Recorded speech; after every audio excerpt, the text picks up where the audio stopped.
Destination Medicine is a joint project of the regional training hubs. This podcast series brings you medical students' accounts of their experiences in applying to study medicine.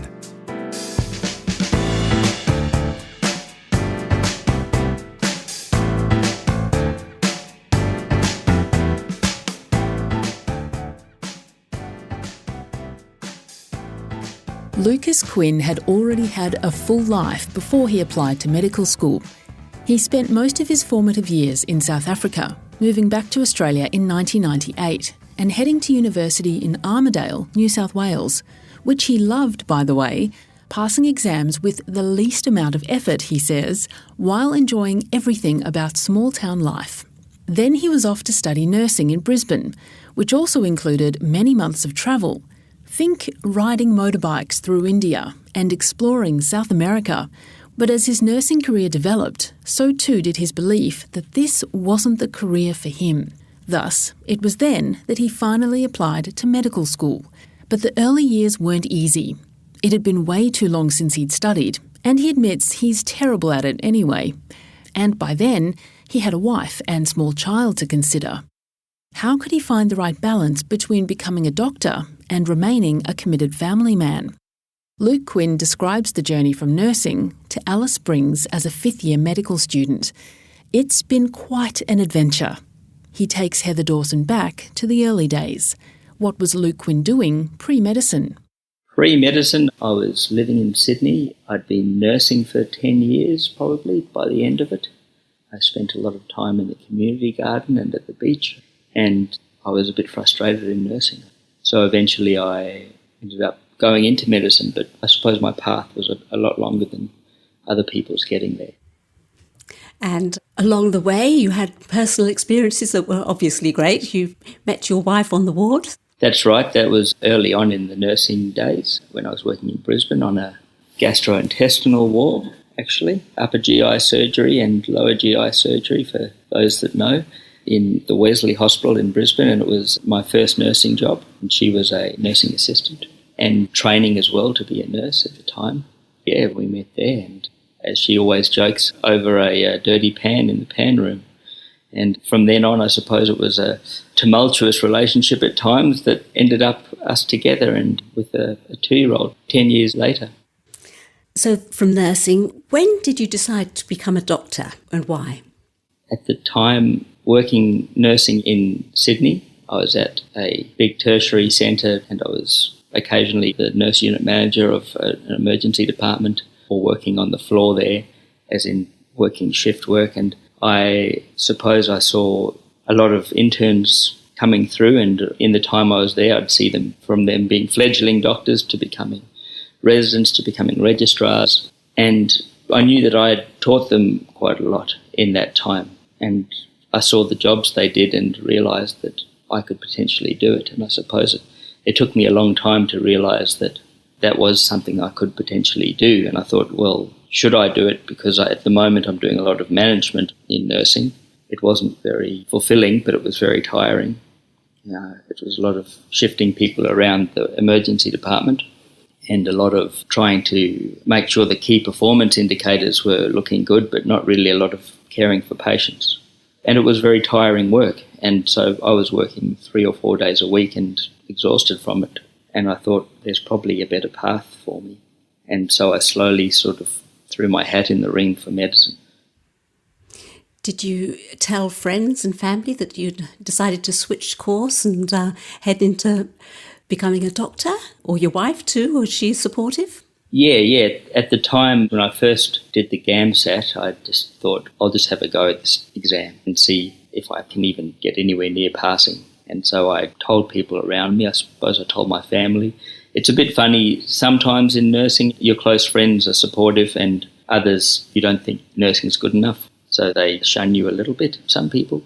I mean, I was by no means the best nurse in that department, clinically or in any way. And there's a lot of exceptional people, nurses there, that have clinical skills beyond at least all the junior doctors. And so when you say you're thinking of doing medicine, some think, well, why would you do that if you can be a nurse? And so my perspective on it is I wasn't fulfilled in the emergency department.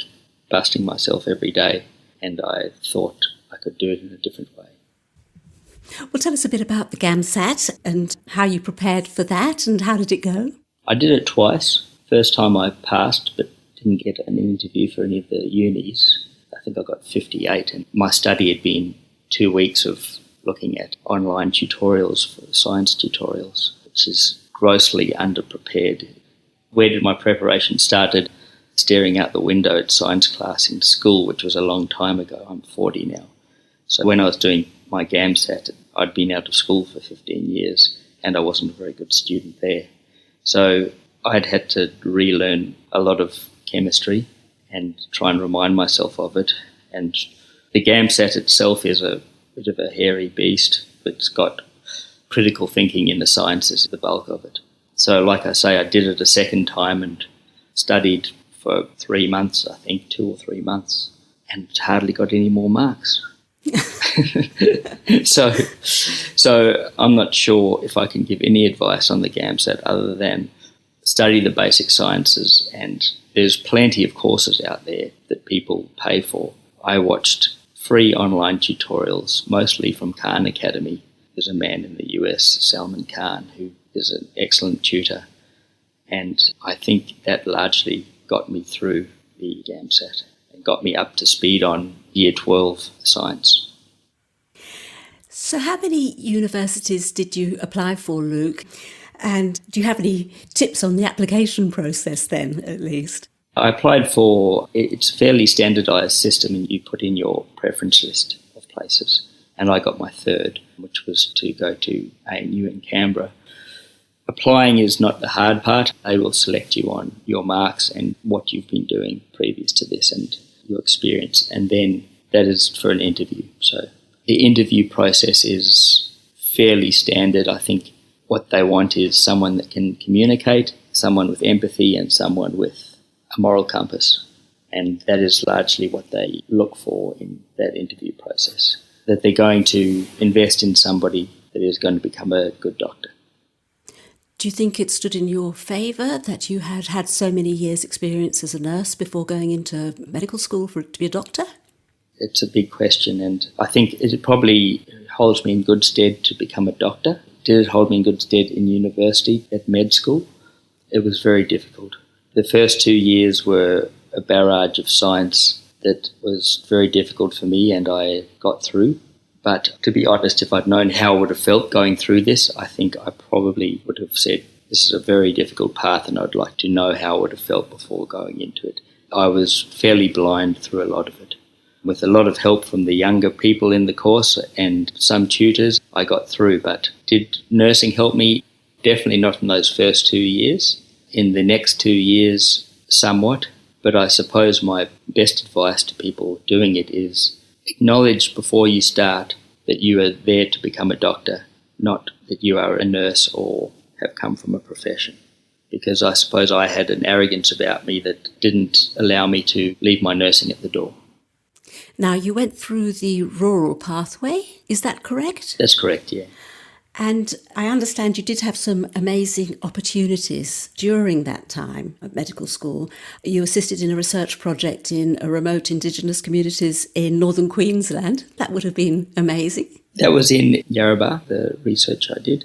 So near Cairns it was, about 40 kilometres from Cairns. So that was part of my research project, was there on otitis media, so middle ear infections in children, which is just the very surface of the disadvantage, I suppose, in Indigenous health in paediatrics. And as it happens, I'm now doing my first rotation in paediatrics in Alice Springs, and I'm seeing a full gamut, I suppose, of everything you learn at university about this. So, going back to your studies, though, there are a lot of different study techniques, Luke. And how did you find the right one for you? Particularly, you talk about how long it's been since your time at school, for example, anyway.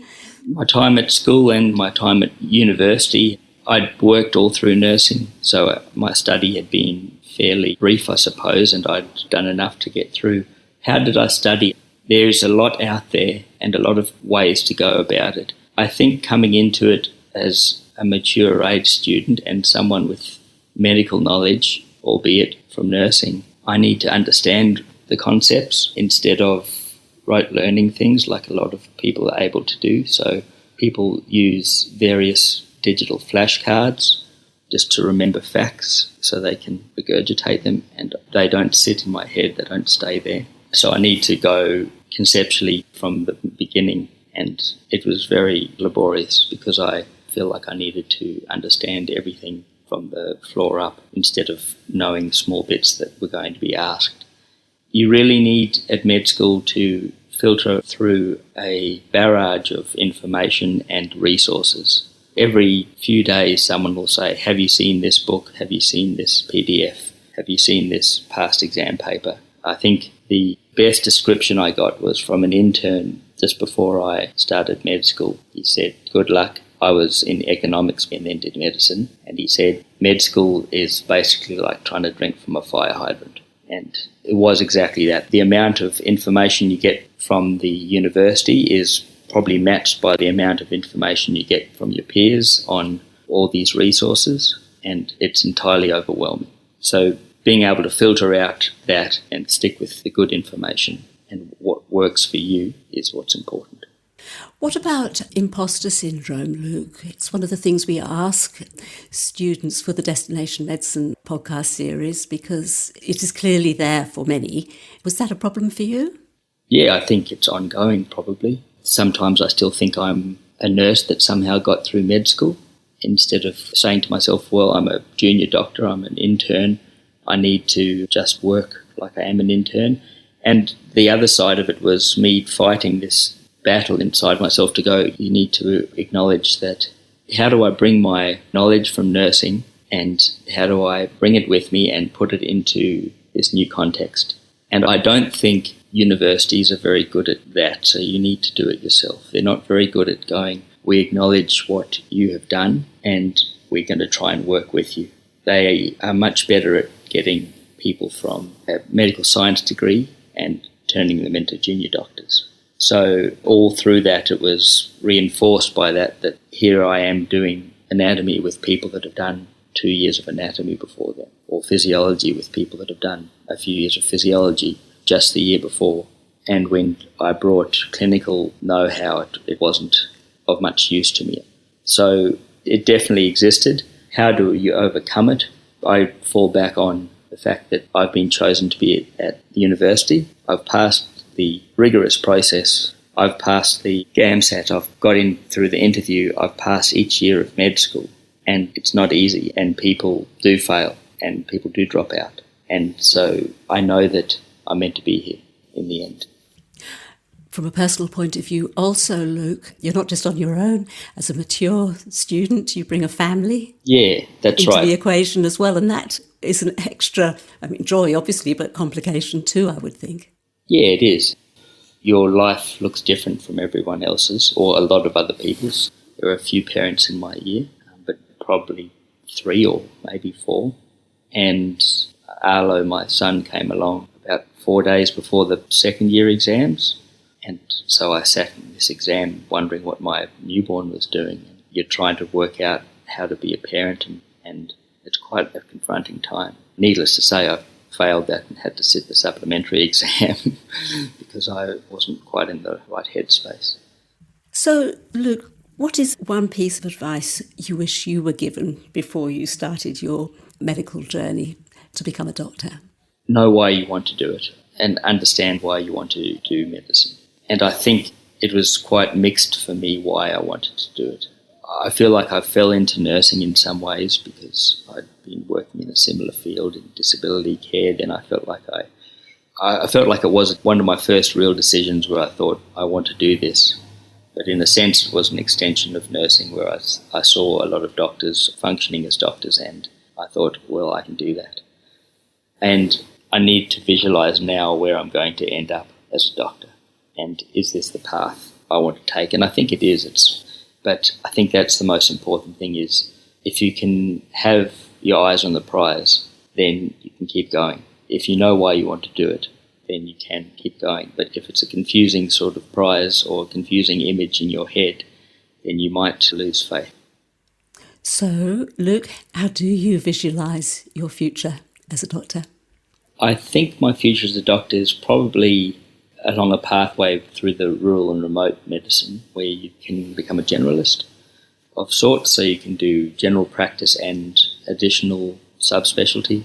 That is what's probably most appealing at this time. Like you say, it needs to be balanced with my family, so that's important that I bring up a well-rounded child and that my partner Nat gets to work and feel fulfilled in what she's doing. And at the moment, I have to work full-time because it's part of the training program, although there are options for part-time, but most people do their internship full-time.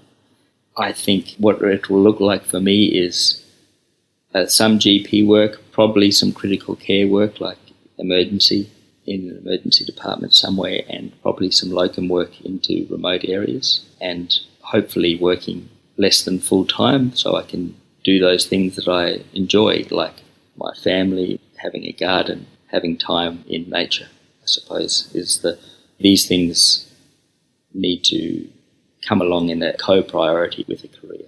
And it's about balancing it with Nat as well, that she is able to work and feel fulfilled from her work. And you're starting on a new adventure. You're now in Alice Springs for the next couple of years. How are you finding it? That's right. So we're here now. So I've started my internship up here in Alice, on a few days off at the moment, but working in paediatrics for my first rotation, which is great. Very different population, different problems from the cities, and very different health outcomes, worse health outcomes. And it's quite overwhelming. You try and, in your mind, fix all the problems and realise that a lot of it is based in policy and infrastructure and social change rather than one patient at a time. But as a doctor, that's what you do, one patient at a time, what most doctors do. So the adventure continues out here. That was Lucas Quinn, currently on his 5th year internment in Alice Springs. We trust you've enjoyed this episode of Destination Medicine, a joint project of the regional training hubs. The hubs are supported by funding from the Australian Government under the Rural Health Multidisciplinary Training Program.